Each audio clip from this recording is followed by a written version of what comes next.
Zdravo poslušalke in poslušalci, bralke in bralci Večera. Veseli smo, da ste v naši družbi. To je Večerje zjutraj, prvi dnevni informativni podcast v Sloveniji, v katerem vam predstavljamo Večerove udarne novice dneva. Danes je torek, 25. marec 2025. Moje ime je Matijas Tepišnik. Zakaj Mariborčan Branko Štelcer, ki je brez nog, in nekateri drugi, če tudi so povsem odvisni od pomoči bližnjih, niso upravičeni do osebne asistence? Zakaj so zrahljani ali celo porušeni medosebni odnosi postali stalnica v slovenski politiki? Tudi študentski boni se dražijo. Študentom se redno zastavlja vprašanje, kako pogosto in kaj je torej smiselno jesti na bone. Naročite se na podcast, da boste obveščeni ob izdaji naslednje epizode. Vse skozi smo z vami na večer.com. Mariborčan Branko Štelcer je dializni in sladkorni bolnik.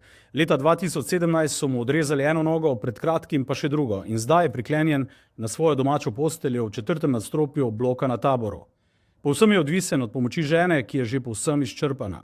Za osebno asistenco je zaprosil že 2-krat, a za manj.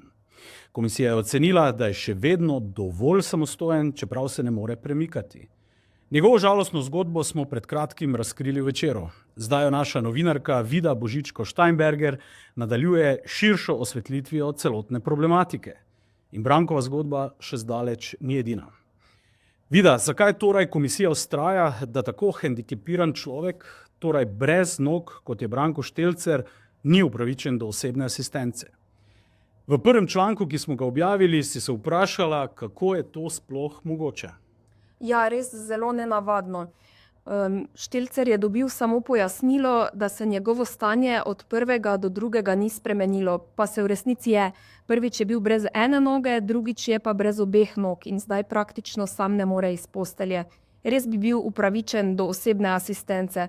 Vendar pa zaznavamo tudi na centrih za socialno delo, da je mnenje komisije v zadnjem času pogosto negativno tudi v drugih primerih.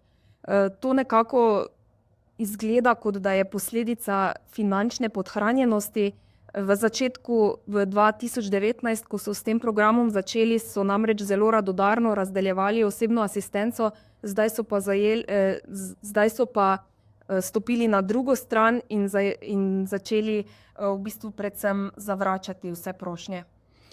Prvič si zgodbo zapisala in smo jo objavili 15. marca, povzelo jo je še nekaj slovenskih medijev.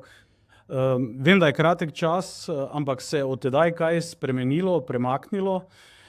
Ali je primer saj sprožil premislek o tem, ali je sistem pravilno in torej pravično zastavljen? Ja, premaknili so se predvsem ljudje. Na gospoda Branka se je obrnilo kar nekaj posameznikov, ki so mu želeli pomagati. Mariborčan Amir Sulič pa je dejansko stopil v akcijo, pristopil do gospoda in zdaj mu nudi pomoč, kolikor jo pač potrebuje. Dogovarjata se sproti, prišel bo nekajkrat tedensko, če bo treba tudi vsak dan, in olajšal življenje njegovi ženi, ki zdaj v bistvu 24 ur dnevno skrbi zanj. Kar se pa tiče pristojnih, tudi tu je bilo nekaj odgovorov. Kontaktirali so ga predvsem iz Centra za socialno delo in mu ponudili sestanek, kjer bi mu pojasnili, kakšne pomoči so mu še na voljo. Branko se seveda sprašuje, kje so bili do sedaj, po drugi strani pa se mi tudi obračamo z vprašanji na pristojne in zagotovo bo zgodba dobila tudi širši kontekst. Ja, dobro je slišati, da so še ljudje, ki se odzovejo v takšnih primerih, in seveda upamo, da se bo kaj v kratkem času seveda tudi premaknilo. Visoko ceno pa poleg hendikepiranih plačujejo tudi negovalci, velikokrat so skriti v ozadju, torej sorodniki, prijatelji, sosedje. Kako je z njimi? Kakšen status imajo? Koliko državne pomoči so deležni? Je zdaj konkreten primer. Njegova žena Katarina Štelcer je sicer upokojena in mu pomoč nudi prostovoljno, iz ljubezni do njega seveda.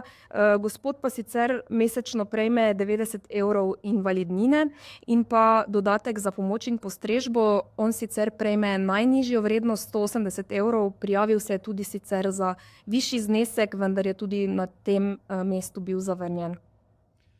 Vida, imaš kakšne nove zgodbe, nove primere, ki kažejo, da nekaj ni v redu? Se je po člankih javil še kdo? Ja, nekaj odzivov je zagotovo bilo. Pisali so nam posamezniki, ki so se znašli v podobni situaciji. Zdaj se z njimi tudi slišim, spremljam te zgodbe. Spremljam pa tudi situacijo na postopkovni, zakonski ravni. Tudi tukaj bi država seveda nekaj morala narediti in upajmo, da se bo premaknilo, ima še namreč stare dolgove. Po zakonu bi namreč po 5 letih morali ponovno poslati komisijo vsem, ki so pomoč oziroma osebno asistenco prejeli.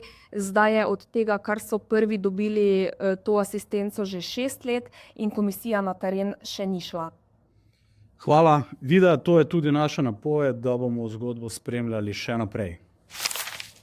Naš notranji politični novinar Matej Grošelj ugotavlja, da se prepiri in nesoglasja ta hip vrstijo praktično po celotnem političnem prizorišču. Akterji običajno ne umirjajo žogice, ampak le še prilivajo olje na ogenj. Zdi se, da neprestani konflikti ustrezajo politikom najvišjega kova, kar zmanjšuje možnosti za poenotenje pri ključnih ciljih, ki so predvsem od slovenskega vstopa v evropsko integracijo postali premalo definirani. Ampak kaj to pove o politikih? Gre samo za surov boj za oblast? V članku ugotavljamo, da je stanje slovenske politike preslikava svetovnih trendov zadnjega desetletja. Politika je zasnovana na izredno nizki stopnji medsebojnega komuniciranja, pri nas pa se je intelektualna raven politike od osamosvojitve bistveno znižala. Denimo pravi Dušan Plut, nekdaj predsednik Zelenih Slovenije. V tem mandatu se krešejo iskre na relaciji med predsednico republike in predsednikom vlade. Levica se je ta mesec dokončno razšla z Miho Kordišem, SDS pa lani z Anžetom Logarjem. Vse od sestopa z oblasti sta na bojni nogi opozicijski stranki SDS in Nova Slovenija, puščice neprestano letijo med koalicijo in opozicijo, prav tako ni idealno niti v odnosih znotraj vladne koalicije. Po mnenju nekdanje ljubljanske županje Vike Potočnik je agresivna verbalna politika postala del našega vsakdana.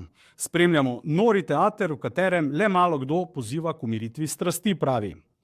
In kaj reče še en izkušeni nekdanji politik, Miha Brejc, takole: v državah z razvito demokratično politično kulturo prav tako prihaja do ostrih konfliktov, vendar jih politične stranke rešujejo večinoma na kulturen način. Še več in poglobljeno pa preberite v podrobni analizi in razpravi Večerov. Maksimalna cena študentskih bonov je v Sloveniji 9 evrov. Zaradi dviga cen energentov, surovin in delovne sile so na Ministrstvu za delo, družino, socialne zadeve in enake možnosti v letu 2022 sprejeli sklep o maksimalni ceni.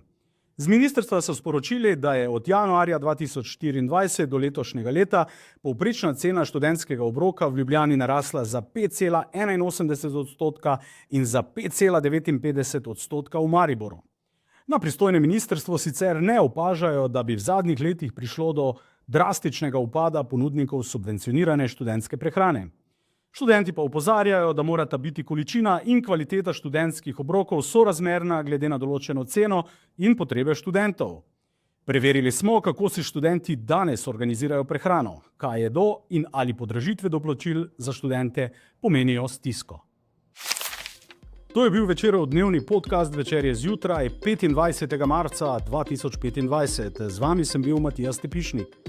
Kakovostno novinarstvo lahko podprete, da se naročite na tiskani in spletni Večer, postanete naš sledilec in bralec na družbenih omrežjih, naročnik naših podcastov in newsletterjev. Tako boste podprli novinarstvo, ki prinaša avtentične vsebine, ki jih pripravljajo naši novinarji in jih drugje ne boste našli. Želimo, da razumete, kako se vrti svet.